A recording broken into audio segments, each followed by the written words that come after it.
On aime la pêche avec la Fédération départementale de pêche du Lot-et-Garonne et Radio Cool Direct. Et bonjour, on se retrouve avec la Fédération de Lot-et-Garonne pour la pêche et la protection des milieux aquatiques pour notre session J'aime la pêche. Alors aujourd'hui, on va cibler deux sujets en particulier. Vous avez très certainement profité de l'ouverture de la pêche donc le samedi 9 mars, qui a été relativement pluvieuse selon les endroits. Et nous avons eu effectivement des retours comme quoi les gens étaient parfois un peu embêtés, ils avaient vu qu'il n'y avait pas eu de lâcher. Alors pour information, ça peut s'expliquer par le fait que les débits ne s'y prêtaient pas ni les niveaux d'eau et les associations ont préféré décaler effectivement ces lâchers afin de pouvoir permettre aux pêcheurs de profiter des alevinages de façon optimale.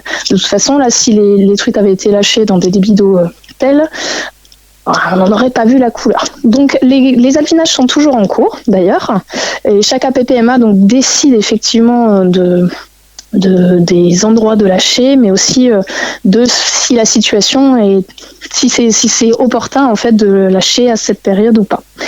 Donc vous pouvez, si vous cherchez l'information, demander directement à votre association de pêche quand est-ce que les lâchers se font.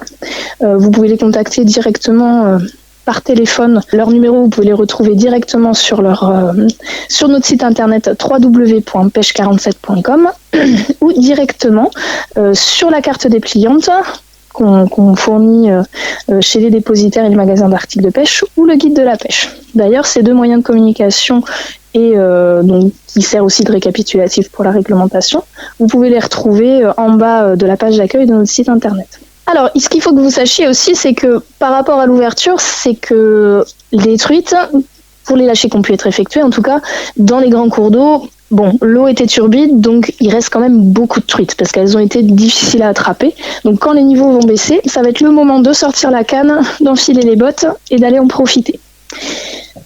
Pour le deuxième sujet qu'on souhaitait aborder pour cette session, je sais qu'il y a beaucoup de personnes qui se demandent à quoi sert la carte de pêche. Alors la carte de pêche, il faut que vous sachiez, parce qu'on a effectivement des retours comme quoi elle peut être onéreuse selon la carte de pêche que vous choisissez, ce qui est tout à fait entendable, sachant que ce n'est pas une décision qui est départementale. La carte de pêche, en fait, elle est précieuse autant pour l'environnement que pour l'économie du pays, on peut dire.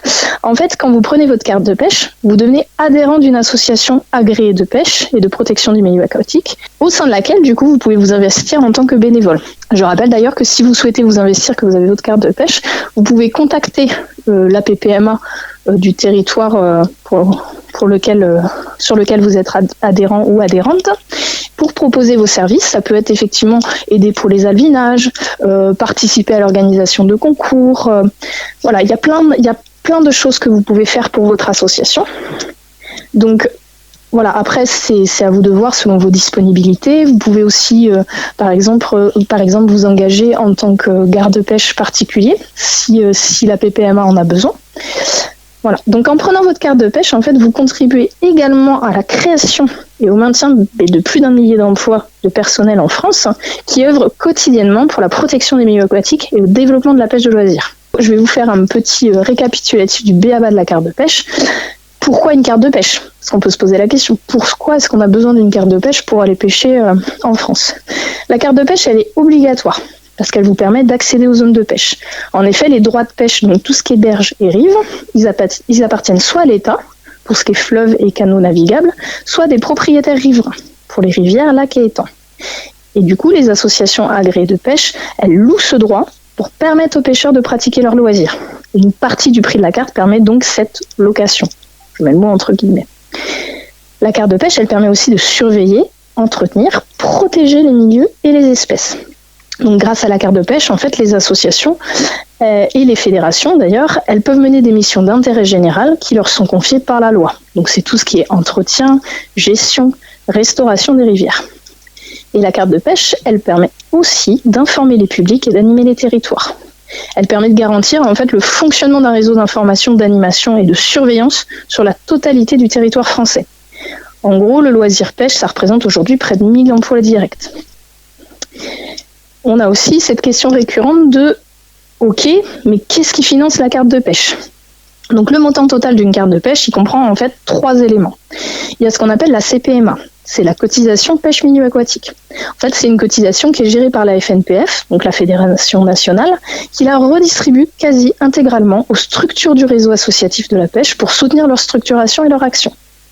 On a aussi ce qu'on appelle des cotisations statutaires, donc elles sont propres à chaque fédé et à chaque asso, qui les utilise à des fins de fonctionnement et de financement des projets. Par exemple, tout ce qui est aménagement, alvinage, etc.